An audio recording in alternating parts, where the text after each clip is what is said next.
السلام علیکم ناظرین، ہمارے یوٹیوب چینل میم ٹی وی سے جڑنے کے لیے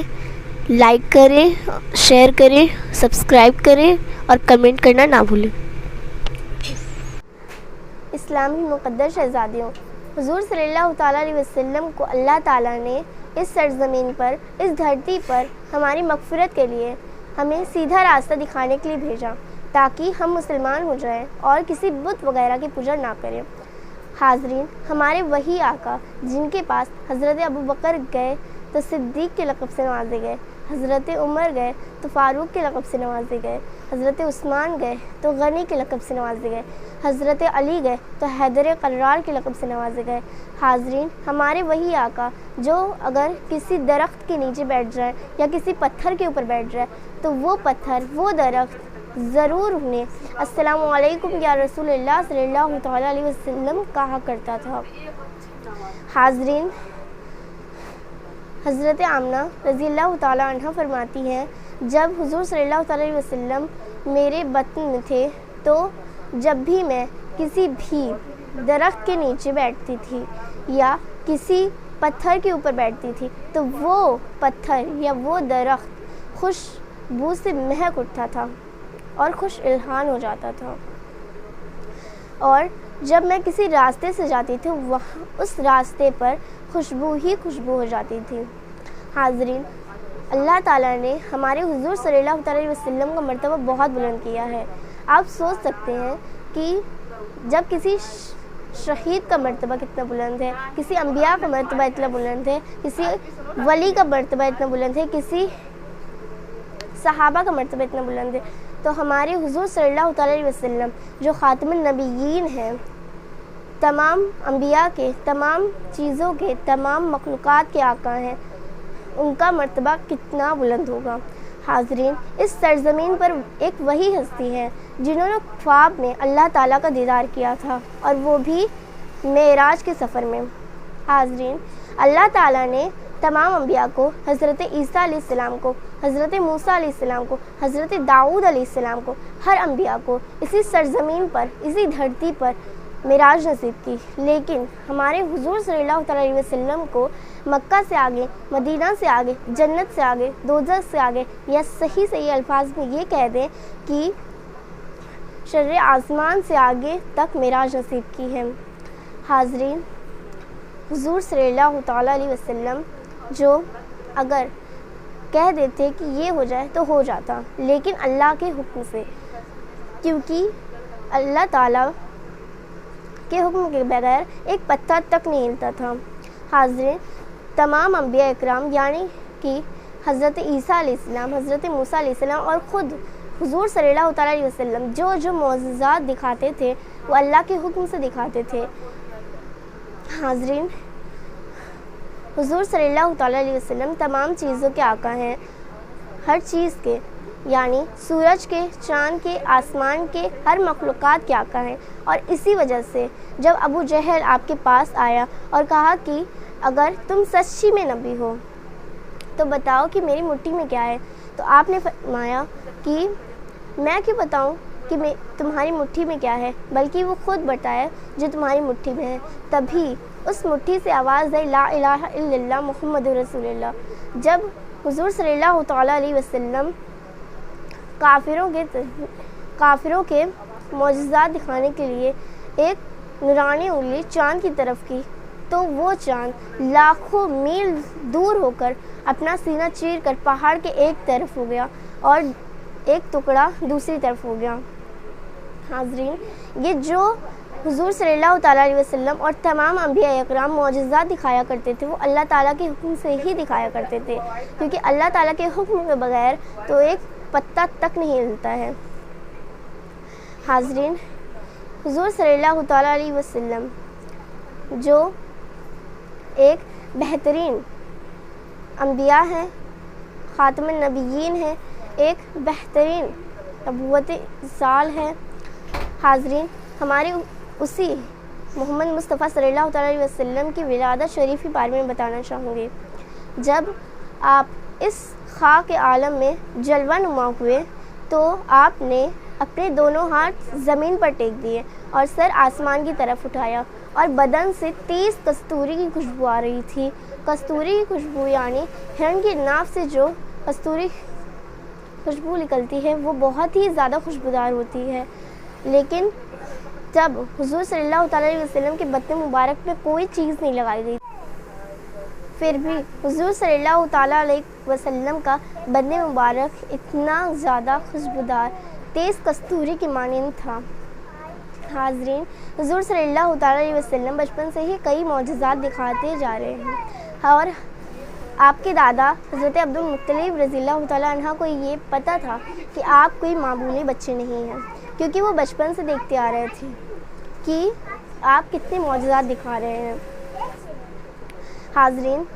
حضور صلی اللہ تعالیٰ علیہ وسلم کا یہ معجزہ بھی ہے کہ حضرت مولا علی فرماتے ہیں، ایک جنگ کے دوران جب ہمارے پاس پانی ختم ہو گیا تھا تو ایک صحابی حضور صلی اللہ تعالیٰ علیہ وسلم کے پاس آئے اور فرمایا کہ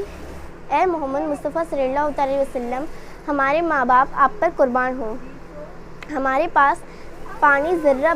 بھر بھی باقی نہیں ہے۔ تو آپ صلی اللہ تعالیٰ علیہ وسلم نے اپنے گھائیوں یعنی پہلی انگلی ایک کٹورے میں ڈالی جس میں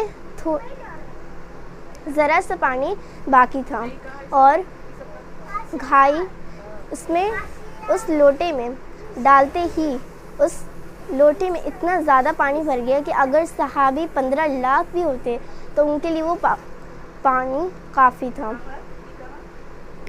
حاضرین، حضور صلی اللہ تعالیٰ علیہ وسلم کا سب سے بڑا معجزہ تو یہ ہے کہ جو ابھی بھی ہے، ہمیشہ سے رہا ہے اور قیامت تک رہے گا، اور وہ معجزہ ہے قرآن مجید۔ حاضرین، آپ کو پتہ ہوگا کہ جب قرآن مجید اتاری گئی تھی تو بہت ہی تھوڑے الفاظ میں اتاری گئی تھی، اور سب سے پہلی آیت اقرا تھی، لیکن حاضرین جب قرآن مجید قیامت کے قریب ہوگی تو قیامت کے ایک ایک حرف اٹھا لیے جائیں گے۔ حاضرین، اس قرآن مجید سے مخالف ہی ایک ہے کہ شہر مکہ کے کئی کافر تھے جو کہتے تھے کہ یہ قرآن مجید کسی خدا کی کتاب نہیں ہے بلکہ یہ ایک انسانی کتاب ہے۔ تو حضور صلی اللہ تعالیٰ علیہ وسلم نے فرمایا کہ اگر یہ ایک انسانی کتاب ہے تو تم اس کے مثل 10 صورتیں بناؤ۔ وہ لوگ نہ بنا سکے، بلکہ اس کے کہ وہ عربی کے ماہر تھے، وہ عربی بہتر طریقے سے جانتے تھے، لیکن وہ قرآن مجید کے مثل 10 صورتیں بھی نہیں بنا سکے۔ 10 صورتیں تو کیا، 1 صورتیں بھی نہیں بنا سکے۔ حاضرین، اس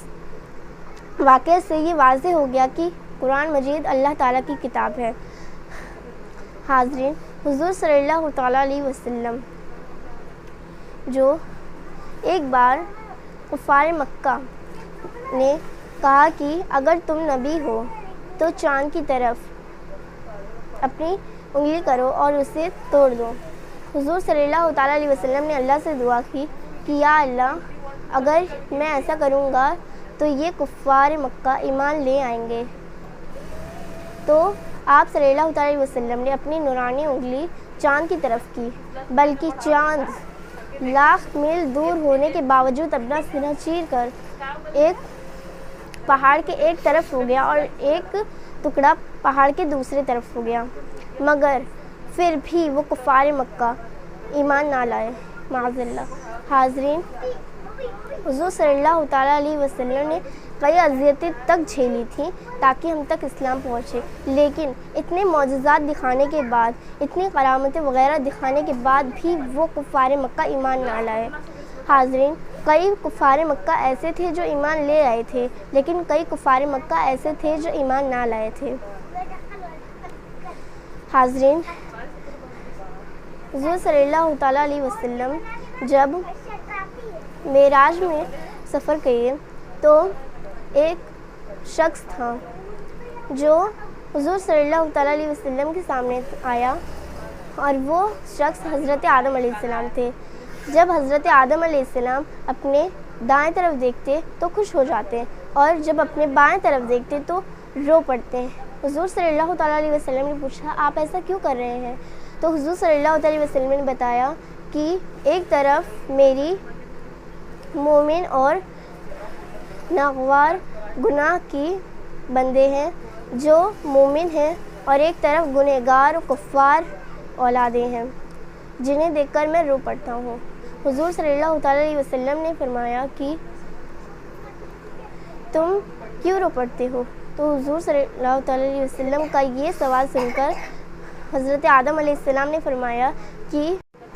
حضور صلی اللہ تعالیٰ علیہ وسلم مسکراتے رہتے، اگرچہ کفار ان کو کتنی بھی اذیتیں دیتے مگر وہ مسکراتے رہتے کہ وہ ان کا یہ اخلاص دیکھ کر ایمان لے آئیں۔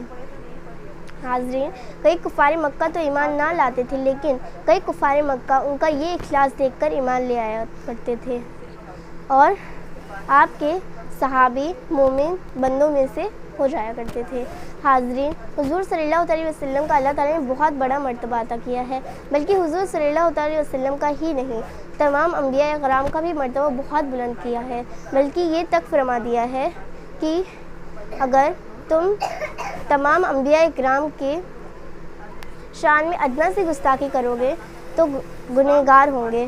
اور ان کی شان بڑھانے کے لیے کئی شاندار باتیں بولو گے تو جنت تم پر واجب ہو جائے گی۔ اگر تم ان کی ایک بات بھی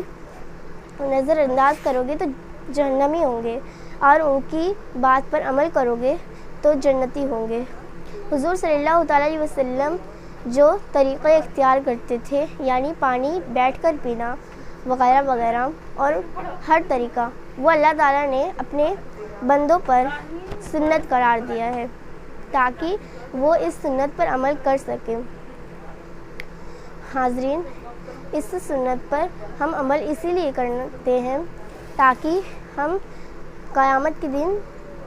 حضور صلی اللہ تعالیٰ علیہ وسلم کو اپنی شکل اختیار دکھا سکیں اور حضور صلی اللہ تعالیٰ علیہ وسلم کو یہ جواب دے سکیں کہ میں نے آپ کی سنتوں پر عمل کی اور اللہ تعالیٰ کے حکم کی پابندی کی۔ حضور صلی اللہ تعالیٰ علیہ وسلم جتنی بھی اذیتیں جھیلتے، لیکن کبھی بھی مکہ کے رہنے والوں کو، مکہ کے کافروں کو بد دعا نہیں دیتے۔